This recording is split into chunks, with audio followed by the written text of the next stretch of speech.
Magandang gabi mga kaibigan, mga kababayan at mga kapatid. Narinig po natin ang isang commentator dito po sa YouTube, vlogger.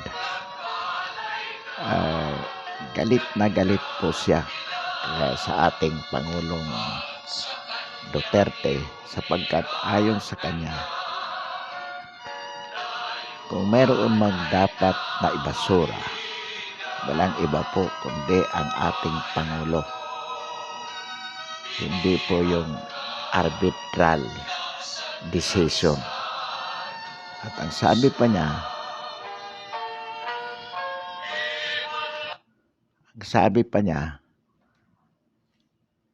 sa halip na si Enrile at ang dating inimbita sa Malacanang upang magpaliwanag po tungkol sa West Philippine Sea issue. At sa halip na itong mga dating Pangulo ang iimbitahan ni President Duterte sa Malacanang upang konsultahin tungkol dito sa issue ng West Philippine Sea, dapat daw ang kanyang inimbita ay si Carpio, si Del Rosario at si Trillanes, sapagkat ito ang mga tao na tunay nakakaintindi sa issue. At galit na galit po siya kasi ang sabi niya, itong digong ninyo, sabi niya, itong digong nyo, sa halip na kumampi sa Pilipino para ipaglaban ang West Philippine Sea, kumampi pa sa China. Kaya ang sabi niya, itong mga retired general ay nananawagan ang pagkakaisa sa mga Pilipino upang manindigan at ipaglaban ang West Philippine Sea sapagkat wala tayong maasahan sa ating kasalukuyang Pangulong Duterte. Ang ating paninindigan bilang mamamayang Pilipino.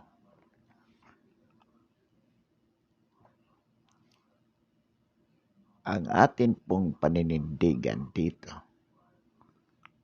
ay ang katotohanan po na hindi po isinuko ng ating Pangulo ang soberenya ng West Philippine Sea.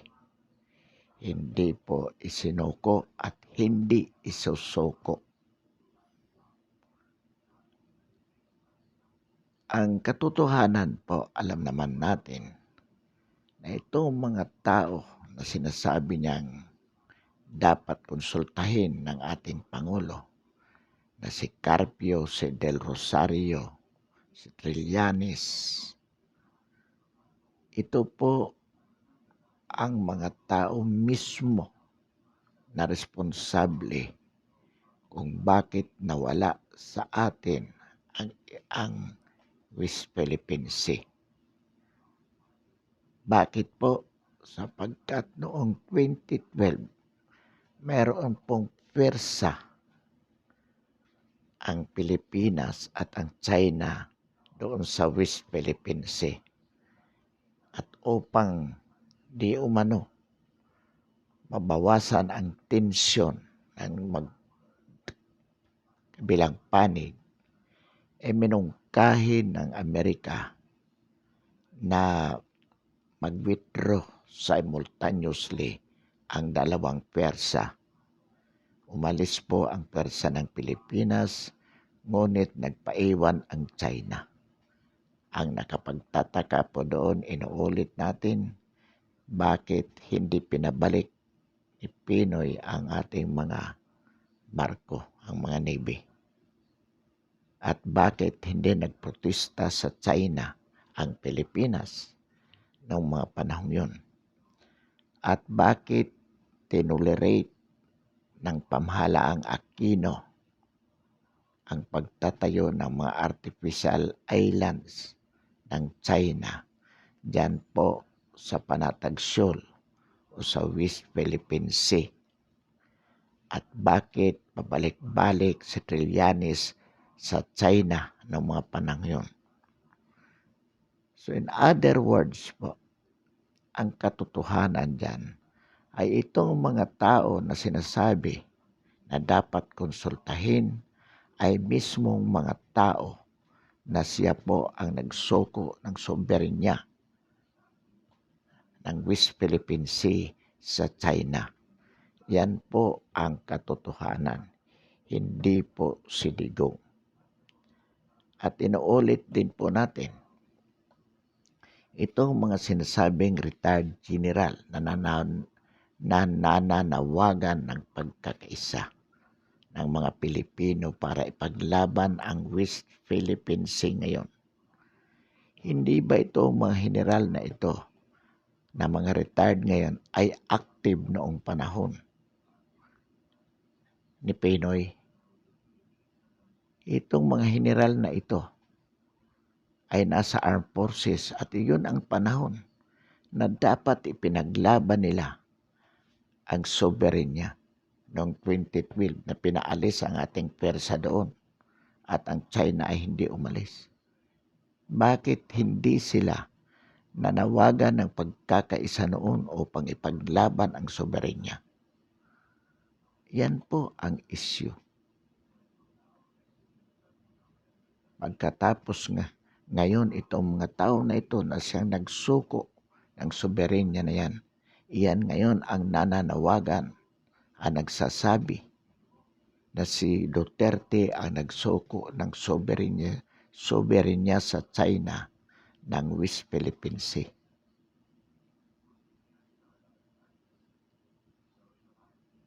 Ang katotohanan po dito, itong mga taong ito, si Carpio, si Trillanes, si Del Rosario, ito po ay namumulitika.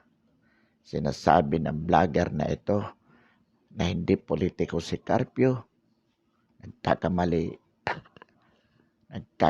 po siya. Bakit?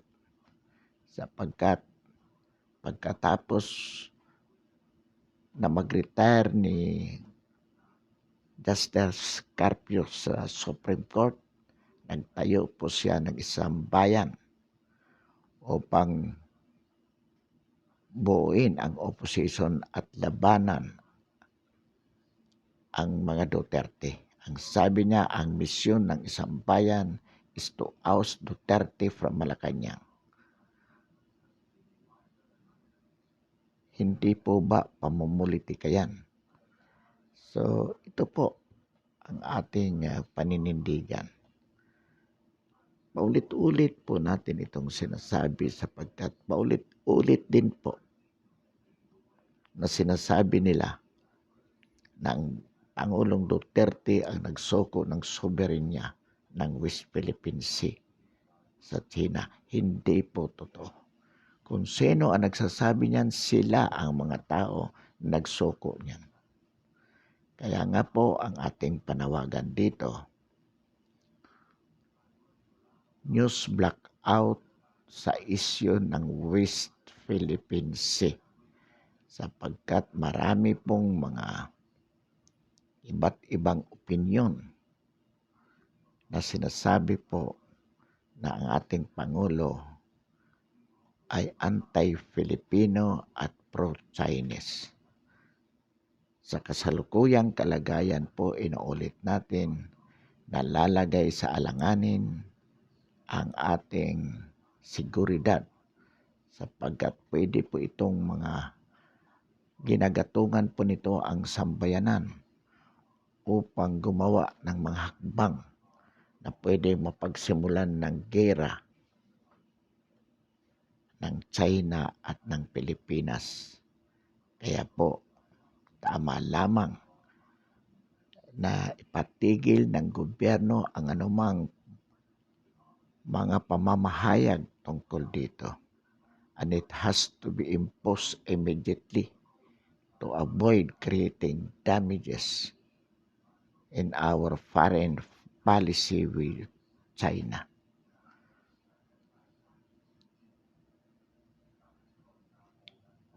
Kaya po ang ating panawagan,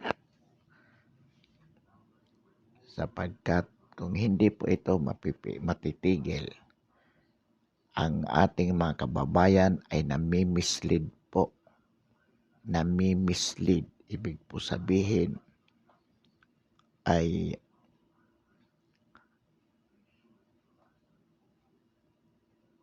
nabibigyan sila ng mga maling informasyon, fake news na hindi po dapat. Mayroon pong intense campaign ngayon para siraan ang administrasyon dito, at ang ginagamit ay ang issue ng West Philippine Sea. Lalo na po, narinig po natin sila Danny Boynapi, si Velasco, reporter po sa kanilang palutuntunan. Nag-imbita po sila ng isang UP professor, batang-bata po, may kayabangan. At ang sinasabi po diyan, yun din po ang sinasabi, na isinuko ng ating Pangulo ang soberenya. It is misleading po. Misleading. Kaya dapat po talaga tigilan. Isang professor po ng pangalan ay Arugay, apelyido. Alam po naman natin ang UP. Ang UP ay anti-government. Lahat po ng programa ng ating Pangulo ay inoopos po ng UP. So, sa halip na makipagtulungan po sila, lahat, lalo po nilang sinisiraan ang ating pamahalaan na hindi dapat po sa panahon ng mayroong banta sa ating seguridad. So, ginagamit po natin, tinatawagan po natin ang pamahalaan tungkol dito. Minsan po, sa isang issue pa rin, minsan po nabanggit natin na kung nais ng mga Marcos, lalo na po si Bongbong Marcos, na siya po ay ampunin ng Duterte camp bilang kandidatong pagkapangulo kung hindi kumandidato si Sara, o kung kumandidato man si Sara bilang Vice President. Naimungkahi po natin na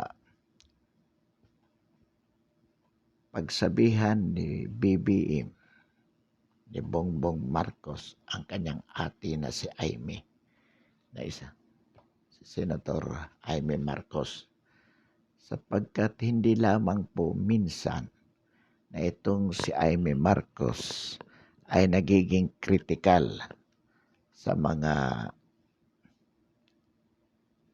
ipinatutupad ng pamahalaan ng mga kautusan. Nagpapakita po si Aimee ng postura na siya po ay oposisyon, sapagkat kung ano ang sinasabi ng oposisyon laban sa pamahalaan, inuulit po ni Aimee Marcos. At sinasabi niya ito sa media.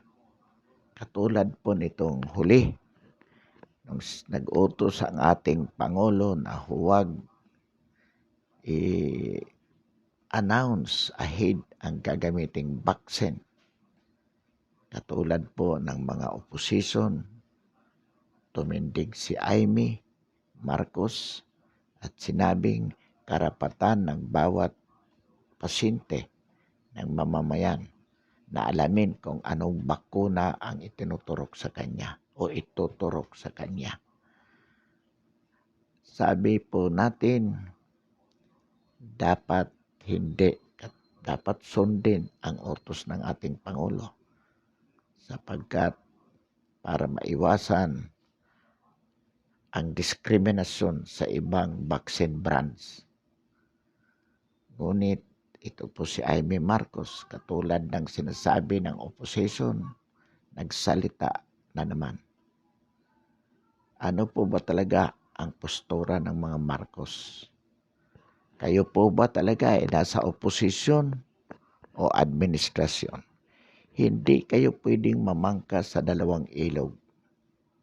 BBM, ngayon mo ipakita yung strong personality mo. Ngayon mo ipakita yung firm decision mo. Hindi yung namamangka ka sa dalawang ilog, Bongbong Marcos.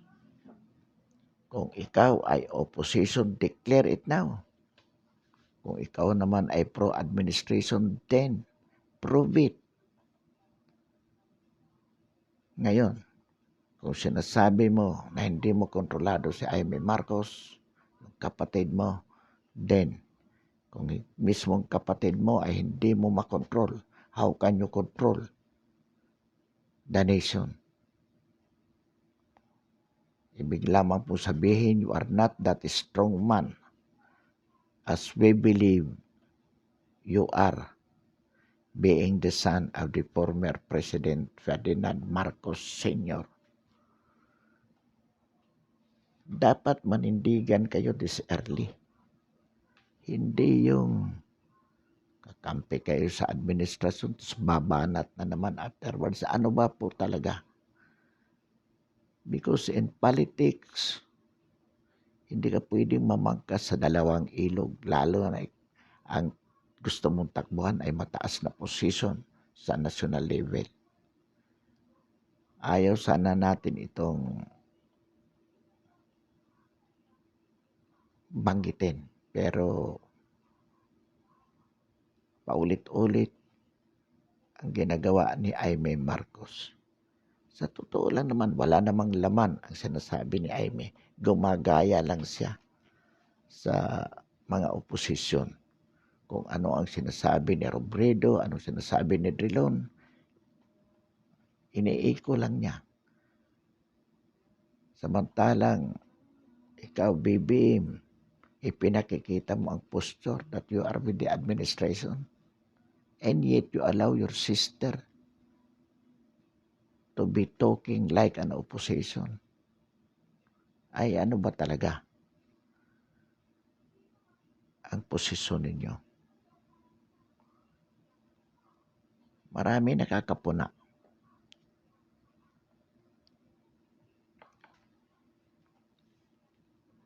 Dito po sa panahong ito, masilan po ang mga issues na ibinabato sa ating Pangulo.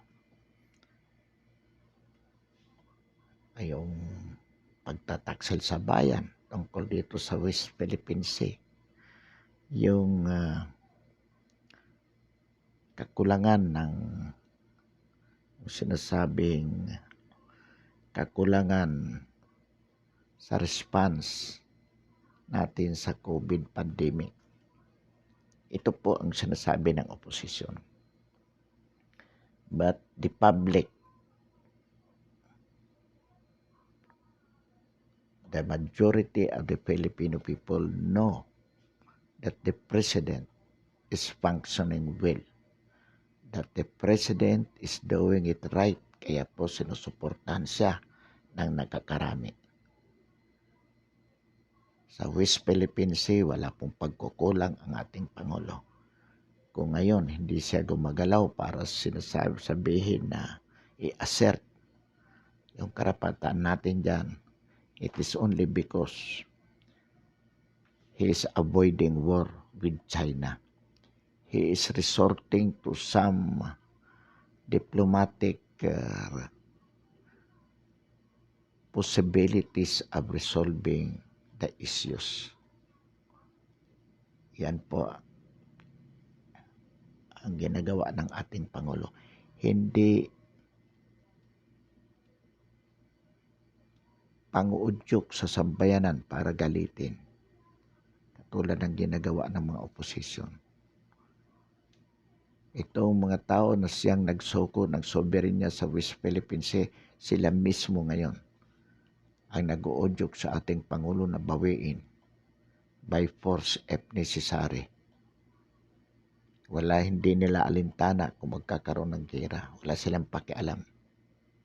Sapagkat wala naman talaga silang pakialam sa interes ng sambayan ng Pilipino. Yan po ang katotohanan. So, ulit-ulit na lang po itong issue na ito. Kaya panawagan po natin na magpalabas ng kautusan ng ating Pangulo upang magkaroon ito ng news blackout na hindi po ito pwedeng talakayin sa media, itong issue na itong West Philippine Sea, para maiwasan po ang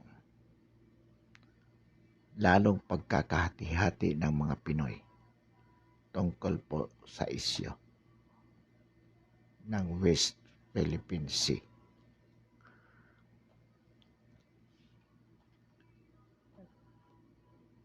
Anyway po, political season, mayroon din po tayong pupunahin na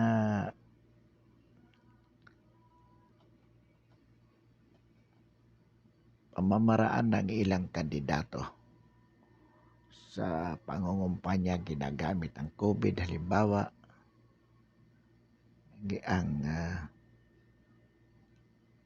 ang COVID, ang West Philippine Sea, para sila ay nasa limelight. Pero ito din po ating papansinin na isang paraan ng pangungumpanya na medyo hindi po halata. Pero ito na may maliwanag na pangungumpanya ginagawa po ni Alan Peter Cayetano. Hindi po natin alam kung anong tatakbuhan nito si Alan. Kung senator ba, vice president ba, o presidente din. Ang pangungumpanya po niya, yung matagal na ito, yung hindi kami tamad, kami tinamaan ng COVID, sana bigyan ng aprobahan ng kasamahan niya sa Kongreso ang kanyang itinutulak na 10,000 piso bawat pamilya kailangan ibigay. At ngayon po, binago ng kauntian. Pag nabigyan ako ng 10,000, gagamitin kong puhunan. Ito pong ganitong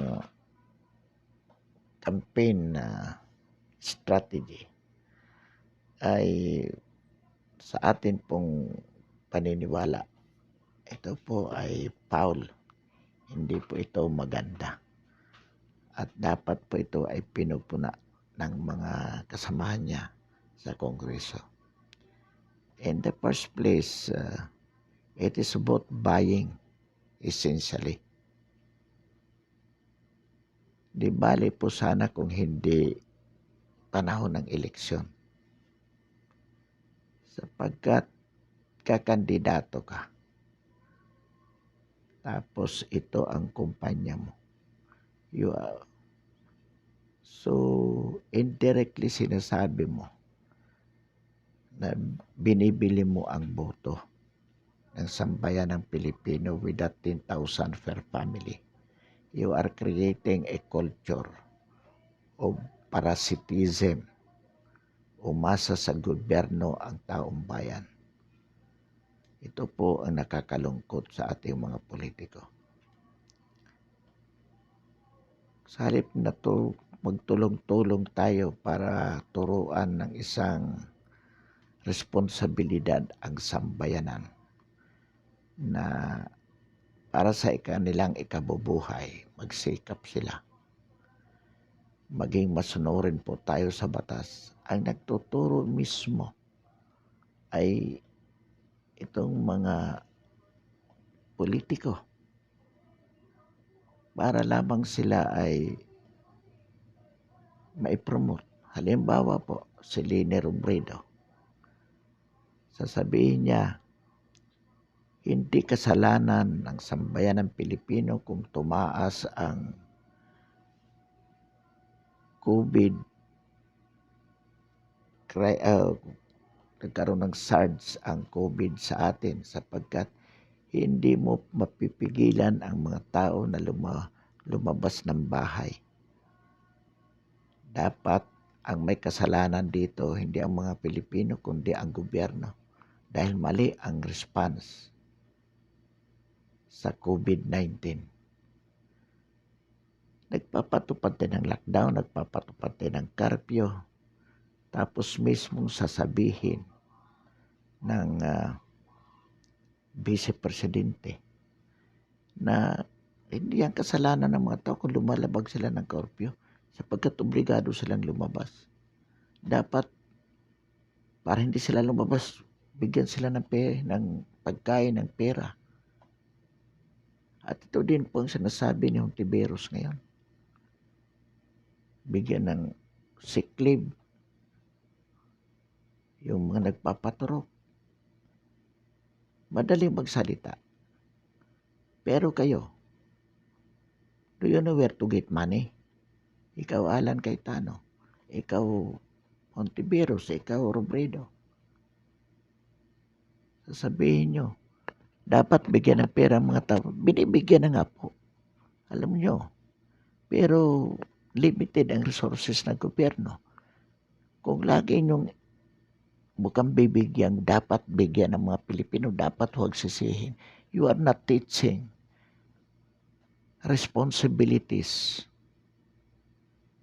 of the citizenry. On the contrary, you are teaching a responsibilities para citizen that's to promote your political career. Yan po ang masama sa inyong mga politiko. Kapag kayo naman na nakaupo dyan, wala naman kayo magagawa. Alam natin yan. Sigurado tayo dyan. Because where will you get the money? You are promising to give the people every time and then. Ang gobyerno namigay na.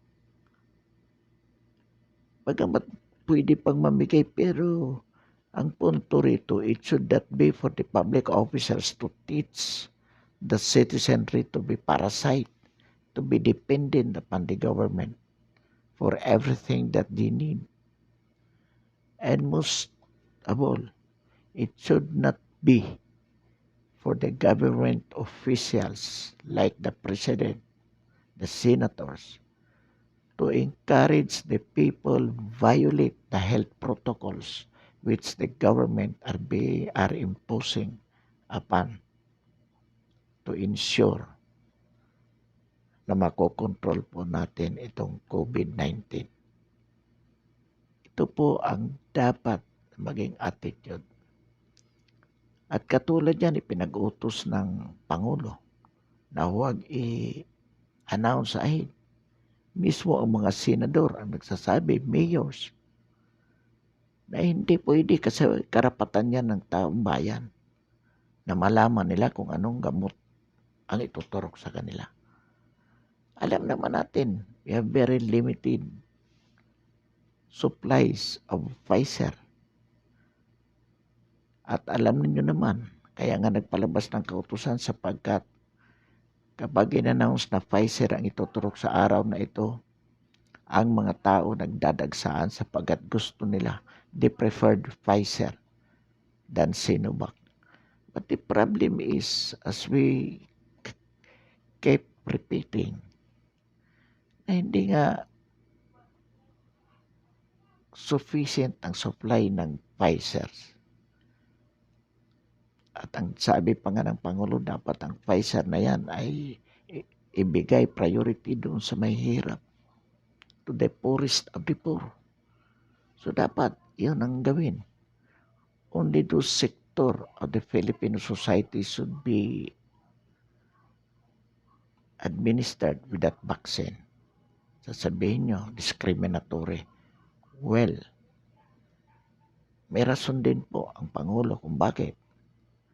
Katulad din ng rason ng mga tao ba't nagdidagsaan.